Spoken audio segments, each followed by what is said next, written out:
The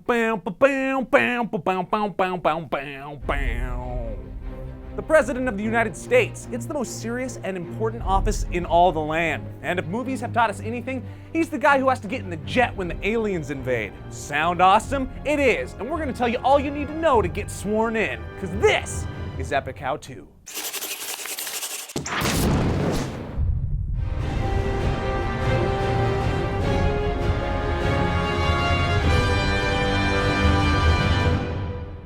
The Constitution lays out 3 requirements to become president.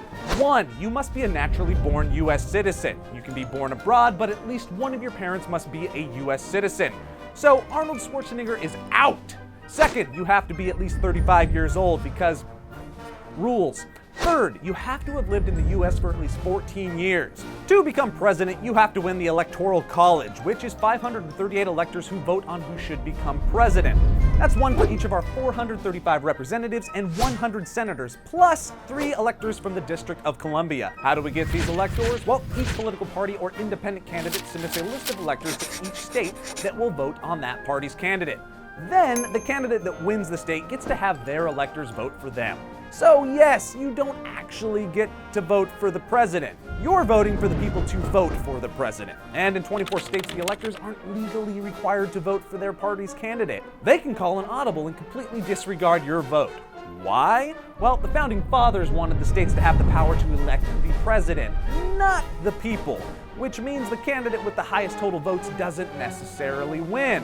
Let me take you back. This happened in 2000 when Al Gore won the popular vote but lost the Electoral College to George W. Bush. Okay, so you've met the requirements and know how the election works. Now you have to register as a candidate. According to federal law, anyone who plans to spend or raise more than $5,000 on or for their campaign must register with the Federal Election Commission. And guess what, buckaroo? You're gonna need a lot more than $5 grand. President Obama and the Democrats spent nearly $1 billion on the 2012 election.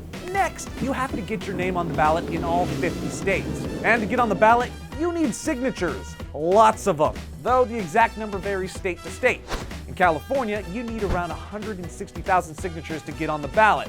In Minnesota, by contrast, you only need 2,000. Try as you might to become president as an independent, the only person to have done that is... guesses? What's like the only president's name who you really know? That's right, George Washington. And you ain't George Washington, obviously. So you're gonna need to win the nomination of either the Democrats or the Republicans. Because our system's even if you could raise the cash to compete with the Democrats and the Republicans, you won't have the organized infrastructure of the big two. According to ballot access expert Lauren Oliver, the lack of organization is the #1 reason independent candidates lose. And even if you manage to build a highly efficient campaign team, you're likely to scare the parties enough that they'll sue you to keep you off the ballot. That's what happened to Ralph Nader in 2004 when Democrats sued to try to keep him off the ballot in Iowa and other states. Though they were unsuccessful, it's scary how far the big parties are going to go to crush their competition. To get nominated by a major political party, you need to win the majority of each state's caucus or primary election. Yes, there is another election that gets you to the election. American democracy is weird. It used to be that the two parties chose their nominees in smoky backrooms through good old-fashioned infighting and wheeling and dealing. Nowadays, the primaries and caucuses accomplish the same thing, with a lot less smoke. Way more bullshit. The primary elections work in a similar fashion to the presidential election, where voters are determining who the state delegates should nominate. A caucus is like a primary, but run by the party and not the state. The key primaries and caucuses to win are Iowa and New Hampshire. Those are the first caucus and primary to happen, and having a good showing dramatically increases your chance at winning the nomination. Therefore, you need to start campaigning in those states early. Republicans started in Iowa for the 2012 election in May of 2009. So you better go shake hands and kiss some babies, because doing well here will get you tons of positive media coverage. Now, it's one thing to be nominated, it's another thing entirely to win. First things first, you need to be presidential. According to University of Missouri political scientist John Petrosic, Americans want a president who can solve problems and make decisions.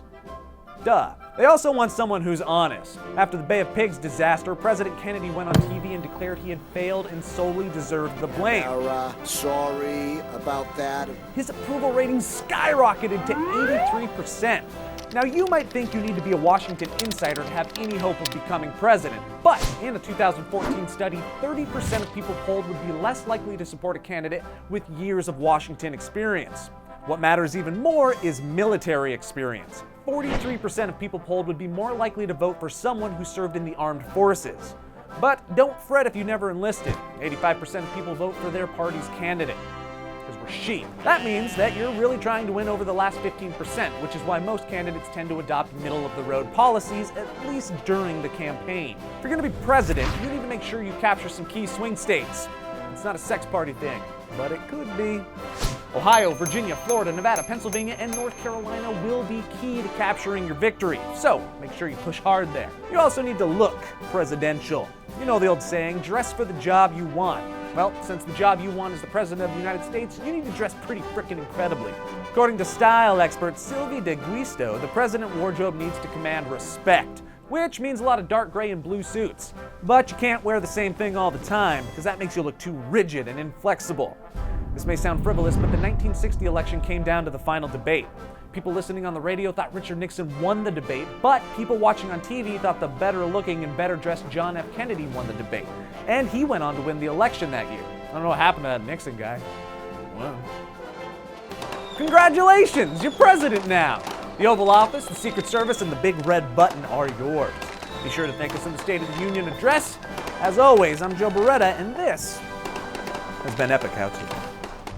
Hey guys, click here to check out all the epicness, or click here to see other great Ami shows. And before you go, we'd like to thank Gillette for sponsoring this episode. Click that link down below to join the Gillette Shave Club.